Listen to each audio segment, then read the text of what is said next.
కావేరీ నది ఒడ్డున ఉన్నటువంటి ఇసుక తిన్ను మీద నేను ఏదో రాస్తూ ఉండడం నీ ఆగ్రహానికి కారణమైంది. కానీ నిన్నను మీరు చెప్పిన పాఠం నేను శ్రద్ధతో వినలేదని మీరు అనుకుంటున్నారు.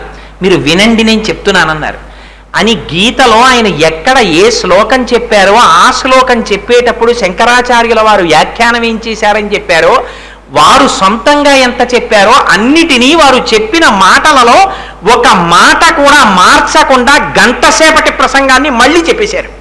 చెప్పి మీరు చెప్పినంత వరకే కాదు, గీతా భాష్యంలో ఆ శ్లోకానికి అద్వైత పరంగా ఈ వ్యాఖ్య కూడా చెయ్యొచ్చు చూడండి అని సంస్కృతంలో తాను మిగిలిన విషయం చెప్పారు. చెబితే ఆశ్చర్యపోయి గణపతి శాస్త్రి గారు సాష్టాంగం చేశారు. చేసి మీకు కొన్ని అధ్యాయాల గీతా భాష్యం చెప్పాలనుకున్నాను, నాకు ఇప్పుడు అర్థమైంది మీరెవరో తెలుసా? మీరు సాక్షాత్తుగా పరమశివుడే.